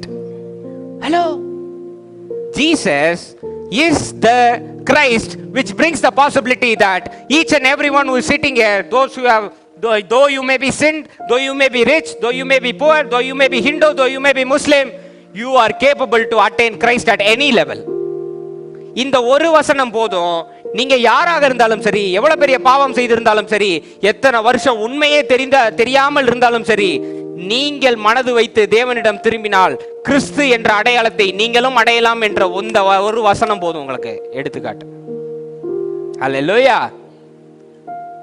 30 வருஷம் ட்ரைனிங், 18 வருஷம் ட்ரைனிங், தனிமையில ட்ரைனிங் எடுத்து அதுக்கப்புறம் 40 நாள் தன் ஆத்மாவை சோதித்து, என்ன இந்த மாம்சம், இந்த கல்ல அப்பமா மாத்து, மேல இருந்து குதி, தேவதூதர்களை அழைத்து பாருன்னு இந்த மாம்சம் தீண்டினாலும் தான் மாம்சத்துக்கு இடம் கொடுக்காம, இது ஏற்கனவே எழுதப்பட்டது, மனுஷன் அப்பத்தினால் மாத்திரமல்ல தேவனுடைய வார்த்தையினால் பிறப்பான் அப்படின்னு ஒவ்வொரு இடத்துலையும் தேவனுடைய வார்த்தைக்கும் தேவனுடைய ஆத்மாக்கும் முக்கியத்துவம் கொடுத்ததினால் அவர் நடந்து வரும் பொழுது இவரே கிறிஸ்துவின் யோவான் கை காட்டினார். அல்லேலூயா, ஆமென்.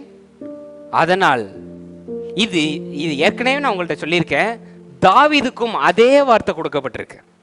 அதனாலதான் சங்கீதம் 150 எடுத்து வாசிச்சு பாருங்க. தாவீது என் மாம்சமே கர்த்தரை ஸ்தோத்திரின்னு சொல்ல மாட்டாரு, என் ஆத்துமாவை கர்த்தரை ஸ்தோத்திரி. எல்லா இடத்துலயும் பாருங்க மாம்சம் அழுகுறத பத்தி பேசுவார் தாவீது.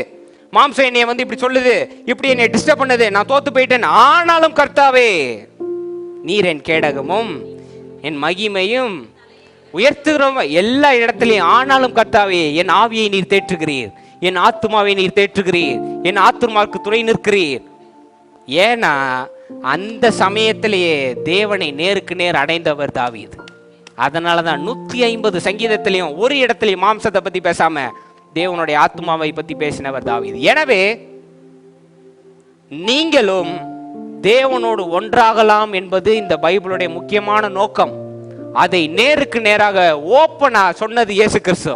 சொன்னதுனால் சிலுவையில் அடிக்கப்பட்டார். யாராவது ஒருத்தர்கிட்ட போய் அந்த மக்களுக்காக சாக போறேன்னே இல்லை எவனாவது அடிச்சானா சிலுவையில? இயேசு கிறிஸ்துவ முக்கியமா சிலுவையில் அடிச்சதுக்கான காரணம் என்ன? அவங்களெல்லாம் இஸ்ரேல் மட்டும்தான் தேவனுடைய ஒரே மகன் நினைச்சிட்டு இருக்க சமயம், நான் அவருடைய மகன்னு சொன்ன ஒரே காரணத்தினால சிலுவையில் அடிச்சான். ஆமாவா இல்லையா? அல்லேலூயா.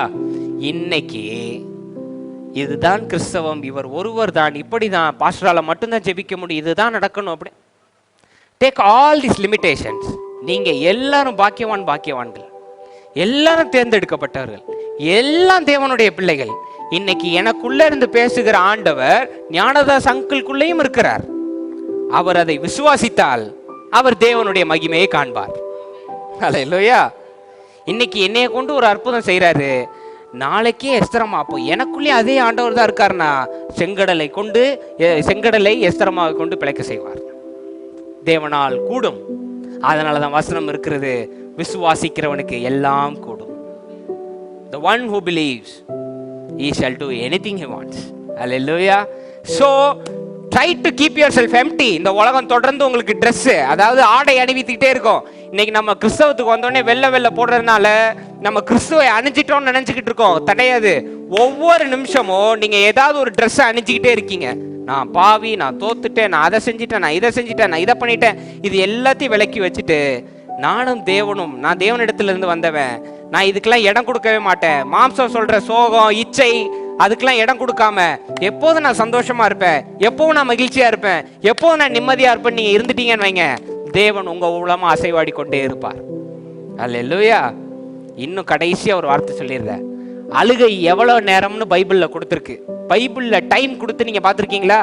ஆனா வேதத்துல கொடுத்துருக்கு, அழுகை ஒரு ராத்திரி மட்டும் தான் இருக்கணும்னு இருக்கு. The duration is just 6 to 12 hours. காலையில் களிப்பு உண்டாகிறது. Weeping may endure for a night, just only for 12 hours. Joy cometh in the morning. காலையில் களி கூறுதல் ஏற்படுது. அல்லேலூயா. ஸோ இந்த மாம்சம் அவ்வளவுதான், ஒண்ணுமே கிடையாது.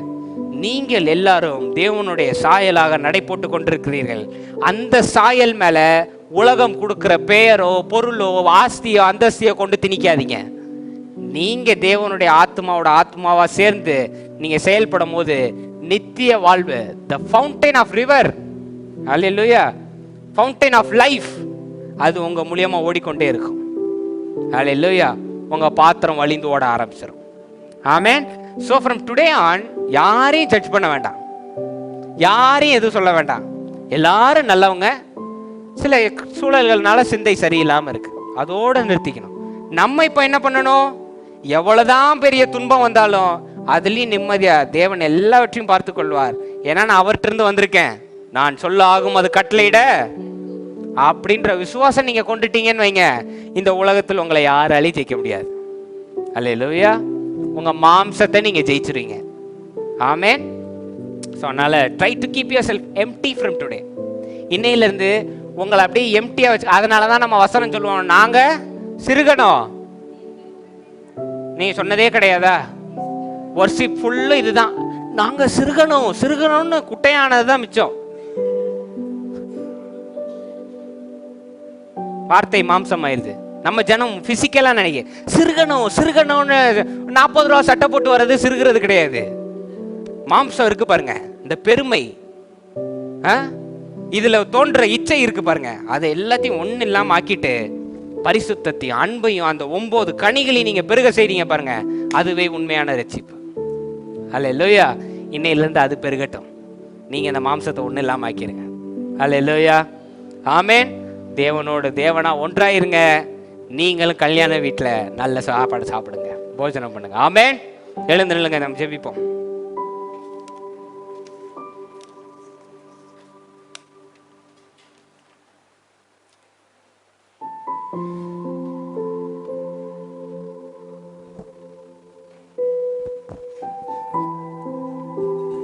எந்த டிஸ்டர்பன்ஸும் இல்லாம கண்களை மூடி try to keep yourself empty. உங்களுக்கு சிந்தையில் 1000 விஷயங்கள் ஓடிட்டு இருக்கும், எல்லாத்தையும் ஃபுல் ஸ்டாப் போடுங்க. ஒரு கோபம் வருதுன்னா டக்குன்னு உங்களை அக்னாலேஜ் பண்ணுங்க, இந்த மாம்சம் தான் கோபப்படுது, என் ஆத்மா இல்லை. என் ஆத்மா கோபமே வராது, என் ஆத்மா தேவனிடமிருந்து வந்து அது எப்பவும் சந்தோஷமா இருக்கும் அப்படின்னு அக்னாலேஜ் பண்ண இந்த தாட்ஸ் எல்லாமே அப்படியே விலகி ஓடிடும். எங்க உங்களை அப்படியே எம்டி ஆக்குங்க பார்ப்போம். உங்களுக்குரிய பெயர் இதுதான் தேவன், அதுதான் தேவன் அப்படின்னு இருக்கிற லிமிட்டேஷன் எல்லாத்தையும் தூக்கி போட்டுட்டு, தேவன் என் மூலமாக அசைவாடி கொண்டிருக்கிறார், இந்த ஆலயத்தில் அவர் அசைவாடி கொண்டிருக்கிறார், என்னை கொண்டு பல காரியங்களை அவர் செய்வார், எனக்கு பக்கத்து நிற்கிறவங்களையும் அவருக்குள்ளேயும் இருக்கிறார், எங்க எய்த்த வீட்டில் இருக்கிறவங்க அவங்களுக்குள்ளேயும் இருக்கிறார், எல்லாருக்குள்ளேயும் தேவன் இருக்கிறார், எல்லாவற்றிலும் இருக்கிறார். கிரியைகள் வேற வேறு, தேவன் ஒன்றே. ஜனங்கள் வேற வேற, தேவன் ஒன்றே. அந்த தேவன் அசைவாடி கொண்டிருக்கிறார்னு கீப் யுவர் செல்ஃப் எம்டி. உங்களை நீங்க எம்டி ஆக்கும் போது தேவனுடைய பிரசன்னம் உங்களை அப்படியே நிரப்பும் பாருங்க. the eternal peace,